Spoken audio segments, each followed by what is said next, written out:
Hello, everyone, and welcome to the Homestand TV on the Parlay Network. I am your host, Celine Trimarchi, alongside my co-host, Justin Pooni. So let's talk Toronto Maple Leafs. They won last night against Pittsburgh 5-2. Matt Murray was back in net after his groin injury. Now, he made 34 saves in his return. And it was also his return to Pittsburgh as well. So it was a big night for the guy. What did you think about the Toronto Maple Leafs performance? And are things looking better in the back end now? That was a good win. You know, John Tavares, had a milestone moment with his 400th goal. Yep. Matt Murray played very well. And I think that, to me, was the biggest takeaway from this game was the performance of Matt Murray. Like you said, making 30-plus saves back in Pittsburgh, a place where he won back-to-back Stanley Cups was a big part of that. Yep. And then we kind of saw his career just go into a tailspin after that. And hopefully he can use this, for Leaf fans' sake, of course, that he can build upon it and become that number one goalie that the Leafs need him to be. Because let's face it, you weren't going to rely on Erik Källgren the entire season. No, we were not. Ilya Samsonov has been in and out with injury. Matt Murray was brought in to be the number one goalie. So let's hope that this win the team can build upon. And also, guys are playing well. Mitch Marner is on a 10-game point streak. Things are starting to pick up for this team. And we're seeing them go, I think they're second in the division behind Boston, who's, got off to like a red hot start. And we talked about it last week, how they're one of the biggest surprise teams. But the Leafs are, like we said last week, they're starting to separate themselves from the pack, and they're making hay. And you knew that was going to happen after kind of a slow start to the season. They've picked up where it's, they left off last year. I don't think going into this year, they would be as dominant as they were last year, but you're seeing them, make their little run and get right back to where they're supposed to be near the top of the standings in the NHL. I agree with you on all of that, and I'm really glad. You agree? Okay, No relax, settle down. Okay. But I'm happy that Matt Murray is back in net. I mean, the Leafs have been having their fair share of injuries this season. And Matt Murray himself has had a bunch of injuries over his career, and to see him, start this year off. He was hoping to get a fresh slate, and then to get injured right off the shoot, it must have been literally tough, right off the bat. Tough physically and mentally for him as well. Just here we go again, another injury. So now that he's back, hopefully he can get on a nice run here and gets consecutive starts and build upon it. Not only for the team's sake, but also for himself personally to get his career back on track. So that was definitely pleasant to see. I think that was my biggest takeaway from last night, just the performance from Matt Murray and just how solid he looked in net. How about the defense? What do you think about that? Because they lack on D bad. Their only solid defenseman is Morgan Rielly. And I'll be honest with you. What are you good for, Mark Giordano? Tell me, what are you good for? Look, Mark Giordano's 40 years old. Yeah, why do we still have him? You're talking to a Canucks fan who we have Luke Schenn that we lean on. And I love Luke Schenn. I know Leaf fans know him well. But, sticking with the Leafs, right? This is what happens when you spend all that money up front. Yes. Right? You can't spend the resources on the back end. And that's why you got to rely on guys like Justin Hall, Sandin, Giordano, right? And can those guys hold up in a playoff series? Can those guys hold up over the duration of a season?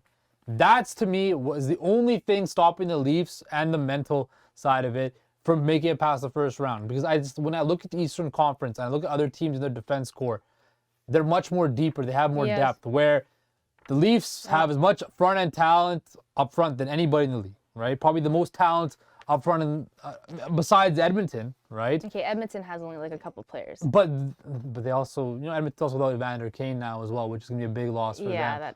But the Leafs have so much talent up front, one of the top offensive groups in all of hockey, right? So they have that. The goaltending is worrisome, right? We talked about how Matt Murray played well. Can he do it consistently? We don't know yet. And then the defense core, right? We all know in the NHL, you need to have guys that can be out there that can log big minutes, like the Hedmans, the McCarrs, those guys that can just swallow minutes. And look, Morgan Rielly is a very good defenseman. Do I think he's in that level of a McCarr, Hedman, a Doughty in his prime, a Duncan Keith in his prime, like those type of players? I don't. He's a two-way player. He's a good defensive, but he's not, what I'm talking about, like, he's not that elite, like, consecutive Norris Trophy style defenseman that you would need. You know, remember when St. Louis won the Cup? They had Pietrangelo. Yeah. Boston had Chara for years, right? A guy that you can go there that you know he can play 30 minutes a game and have no problems with, right? When I look at the Leafs, that's their biggest heel. They don't have, and again, it's because of the salary cap, but they just don't have the defense core that I feel can be trustworthy enough to put them over the top. They don't have any grit either. No, they don't. There's grit. no sandpaper, and No. you know, you need that. And again, it's not. We need a guy who's going to be willing to go up there and fight. That's what we need. Yeah, look, I'm not a big look. I think fighting is slowly moving out of the game, but I am a big believer in players policing themselves. Right? I think, like you said, if Austin Matthews is in a scrum, of course, the guy's going to step up for him, right? But he should also fight his own battles. Yes. Right? Yes, I agree. I believe that you look at like guys that you want them to stand up for themselves. Yeah. Right now, it's not going to happen because look, they get paid a lot of money to score goals and be offensive, and being in the box is a deterrent. But hockey's kind of gone away from what it was back in the day, where guys would stand up for themselves, fight for themselves, right? So that's just the way hockey is. Only time will tell with the Toronto Maple Leafs. Now, shifting gears a little bit, let's talk about the Columbus Blue Jackets. Now, they're not off to the start they wanted, 5-9-1, and all eyes have been on new addition Johnny Gaudreau. Okay, so he told ESPN, I love the city here in Columbus. I love the team here. I'm really excited to be here. Even if it wasn't the start we wanted, I wouldn't change my decision for the world. Now, Johnny Gaudreau has put up 13 points so far this season. It's not bad. No, it's not bad. But there's only 2 players that have actually hit the 2-digit mark. Double-digit points. Yes, exactly. So what do you think so far on his performance? He got booed at Long Island. Yeah, okay, we're going to get... Well, yes, okay, you know what? Let's just jump into that one. That was so interesting. That was, to me, was crazy because he said he never even talked to the Islanders during free agency. The Islanders were interested, I believe, but nothing really, happened. Yeah. No, nothing happened. But Islanders fans, they're just like that. Even with John Tavares, Buddy was with you guys. No. They had a right to boo John Tavares. No, not to the extent that they did, though. Why are you kidding me? He left them for Toronto. Yeah, they're hurt. How would you feel? Okay, let me ask you this. Okay, right? go. You being a Leafs fan. Yeah. When Austin Matthews leaves When Austin Matthews leaves Toronto in a couple of years, right? And he comes back with, say, the Rangers, the Blackhawks, the Kings, who knows, maybe the Coyotes, right? I don't know. I'm just hypothesizing, right? Yeah, okay, gotcha. Will you boo him? No. Yes, you will. No, Why I are you won't lying? boo him. Okay. I won't boo him. It's part of being a fan is short for fanatic, right? You're fanatic about this team, right? The Islanders have a very loyal fan base that are fanatically in love with the New York Islanders, right? And they thought they were going to get Johnny Gaudreau, and he didn't choose them, and they didn't talk or whatever, which is kind of over the top for me, but I understand it being a fan. But fans have every right to boo him, right? It just might not make sense, but they have every right to boo him. Would you boo Bo Horvat if he left? No, because Bo Horvat's not going to choose to leave. They're going to trade him.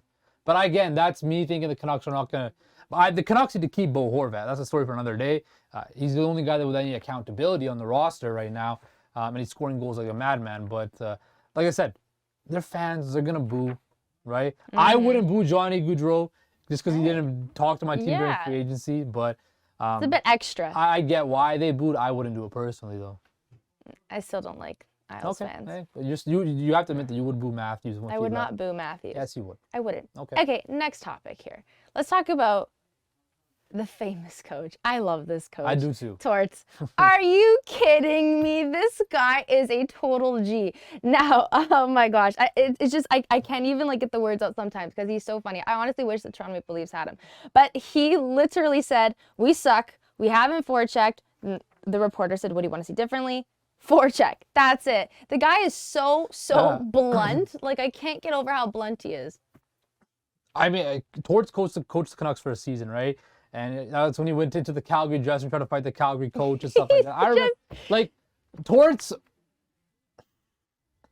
I feel like he's a guy that from the outside you would hate to be around, but I would kind of love to play for this guy. As a guy who would try to fire you up and push your buttons. For me, that's what would help me get me going, right? And I'm not a big fan of these in-game interviews. They're different. They're very different. They do it in basketball. They do it in football now. They don't need to do it in hockey, right? They don't even need to do. I get it. I'm not a big fan of it. I just think it's disingenuous. Most of the time, the coaches don't say anything that they mean. But when you get Torch saying this, Torch obviously hates it. Yeah. I think he hates talking to the media in general. Yeah. Right? I remember he was on TV back in the day. He absolutely hated it too. Right? So when I look at Torch, I think he's such a G. Right? He is. He's so funny, so off. Like, so, We all love him, though. right? And he's got the Flyers playing really well this year. So Yeah. Torch, Despite their loss last night. No, despite their loss, they're still off to a decent start. Not a lot of people expect them to be. No. So, kudos to Torch. Yeah, honestly, kudos to him. And please, Torts, if you ever want to come to coach the Toronto No, he would never come to Toronto. Because the media is that bad. I know we were having this discussion off camera, he would rip too. the media apart. He even He would, but he was we defending might need Sheldon that. Keefe last week when he was here. Remember? Pardon? Remember, he was defending Sheldon Keefe to the media. He's like, you guys are the reason why you go after him so much. You don't know what you guys have and stuff like that. So Torch is he reps the guys from the fraternity like that. Yes, it's the Italian in him. Is he? I guess I think he's Italian. I have no idea. You know, he's Italian. Okay, there you go. We confirmed it. We confirmed by an Italian here. Confirmed by Italian. He's Italian. Okay. Anyways, thank you all for joining us today on Homestand TV on the Parlay Network. I am your host, Celine Trimarchi, alongside my co-host, Justin Pooni. We'll be back next week to chat more hockey.